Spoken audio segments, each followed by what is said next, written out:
Ready, set, showtime.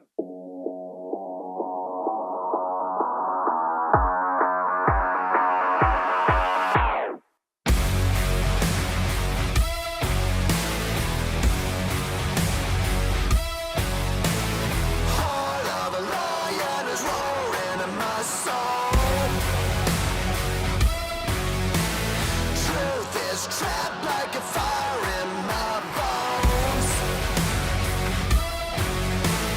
Make my mark, no apologies. A day in the life of revolutionary. Here we go, here we go, here we go. My life, king of all my empire. Good morning. Today is Thursday, November 14th. Now we're into some more announcements. Good afternoon, CvToday. Today's weather is looking like a high of 51, a low of 37. It's going to be sunny. Tomorrow's a high of 51, a low of 33, and it's going to be partially cloudy. Keep on the safe side, folks. Here comes the sun. Here comes the sun. Now to a story you will only see right here on 11 News. Buying a house in Colorado is a milestone many would like to hit, but economic uncertainty right now has many prospective buyers feeling discouraged. But that's why one home builder is taking a new innovative approach to making the dream of becoming a homeowner more attainable. 11 News anchor Melissa Henry takes us on site with the company behind the first 3D printed houses in our area. Maybe you've heard of pouring concrete, but what about printing concrete? So behind me, we are 3D printing. Print team lead Ashley Font says VeroTouch is one of relatively few companies in the U.S. making 3D printed homes. They say this house takes about 6 days to print, a fraction of the time it takes to put up a traditional stick-built home. We're getting faster and cheaper on every print significantly, to the point that within a year or two, we believe this is going to be 20 to 30% lower than traditional market rates today. The company started in January 2023 here in Chaffee County, printing their first homes in Buena Vista. This is a great place to start because an area like rural Colorado has the same problems as a large city. You know, the resource constrained, labor constrained, high cost of living, high land prices. Industry challenges CEO Grant Hamill says he is familiar with from his manufacturing background. But he says this 3D printing equipment, which came here all the way from Denmark, is leading the way when it comes to construction problem solving. I do believe that in 5 years, automation in construction is going to be a mainstay and going to be the norm. And I believe the platform we're building today with materials and robotics and offsite manufacturing is going to be a component of that. VeroTouch now working on a development of 31 3D printed houses here in Salida.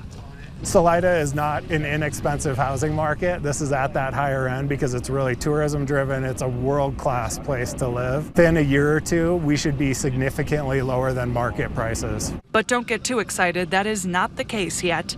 With land prices remaining relatively high, the CEO estimates these Salida houses will sell for about $500,000 to $600,000. Still, he says this could be the future of housing. Higher insulation value, more fire resistant. We do metal roofs, so no combustibles on the exterior. So that helps quite a bit. I'm Melissa Henry in Salida for KKTV 11 News.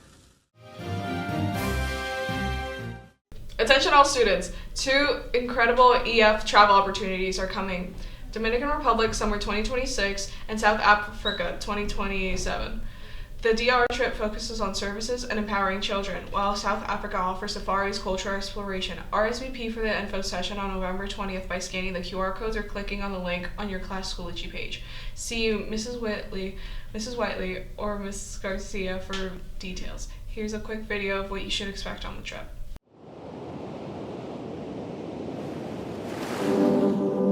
My name's Elaine Jerkins. I'm a Spanish teacher. I've been a Spanish teacher for 20 years. Sometimes teachers get into those ruts of the school year, just doing the same thing over and over again. And I've always wanted to take kids on a trip abroad. So now I'm here introducing 13 students to the Dominican Republic.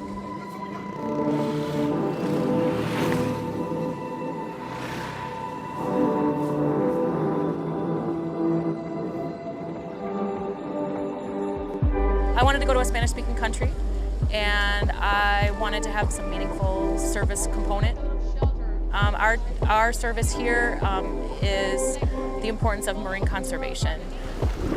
So it's a great marriage of science and Spanish, which has been really good. To hear my kids practice their Spanish in real life situations has brought me just so much joy. They have been just in the moment, and they're here and they feel a connection to the Dominican Republic. It's not just a place they visited. They're travelers now. They're not tourists. It's meaningful for them. This has just been really impactful for me as a teacher. And like, I want to do this again and again and again, but with different kids too, because I feel like these kids are all good. Like, they're going to be set, and like these kids for the rest of their lives are going to be curious about the world. Now, like, can I get the next generation of kids and going, that kind of thing. So it's not going to end here.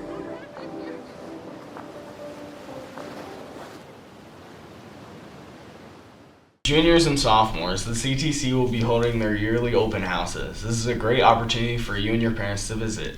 The Willow Street CTC is today. All open houses are from 5 p.m. till 7 p.m. If you would like to see which program is offered at each CTC, please check out the flyers hanging outside the cafeteria and the guidance office. Please see Mrs. McDaniel if you have any questions. Now over to Today in History.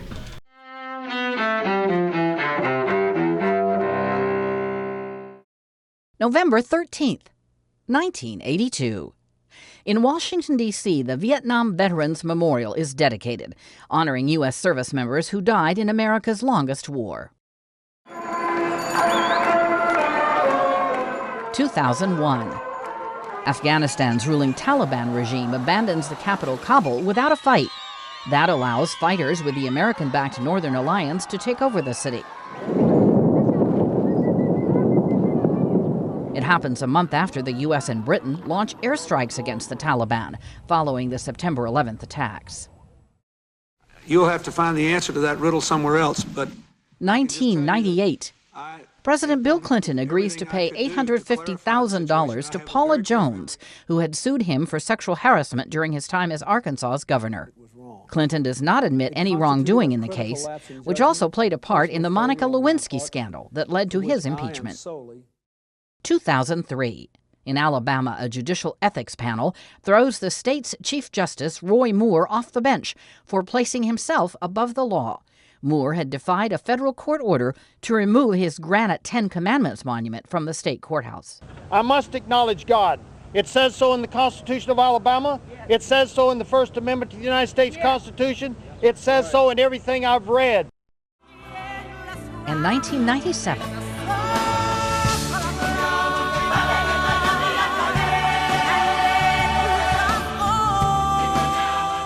In New York, The Lion King, the musical adaptation of the hit Disney film, opens on Broadway. Today in History, November 13th. Camille Bohannon, The Associated Press. Attention, Modern Band Lab musicians. We will not have our after-school Thursday meetings until further notice. Please check your School G updates for further information.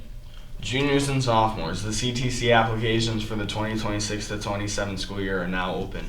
To apply, please look on your School G page for a message from Mrs. McDaniel. Please submit your applications by December 23rd. If you need help or have any questions, please stop in the guidance office. Now over to a Powerpuff announcement.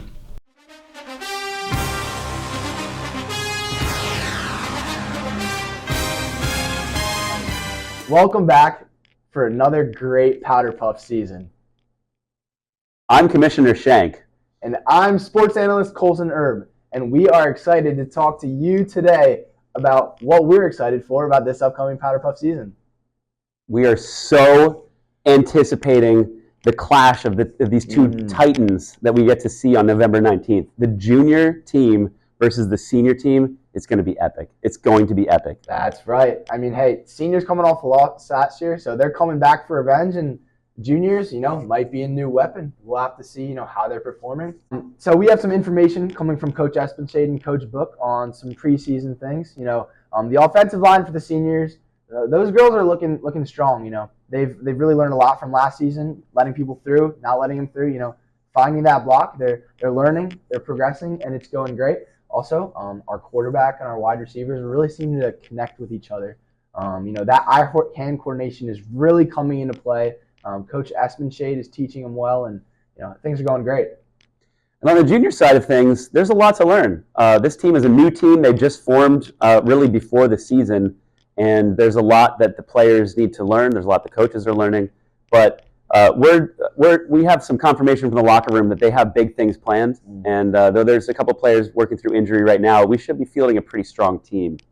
And for all of you CV goers who don't know what Powder Puff is, whether you're a freshman, you're a sophomore, or you're a junior and senior and you just live under a rock, Powder Puff is basically when the girls of our school come together and play a football game, flag football, just clarifying, and there's some guy cheerleaders as well.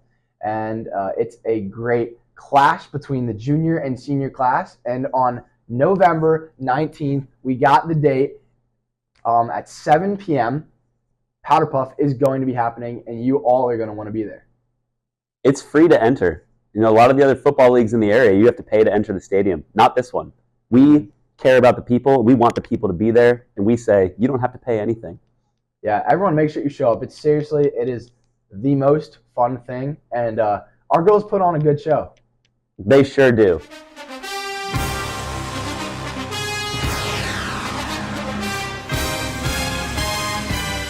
There are no sports for today. I would have bet $1 million on that, so I am officially a millionaire now that there are no sports for today. There never are, but so that means everyone can go home and do their homework. Have a great day. Back to the anchors. That's all the announcements we have for you today. The quote of the day is, "Great lives never go out, they go on." Benjamin Harrison. On behalf of WCVH, this is Brady Miller alongside Palmer Bravo. Have a tracking Thursday.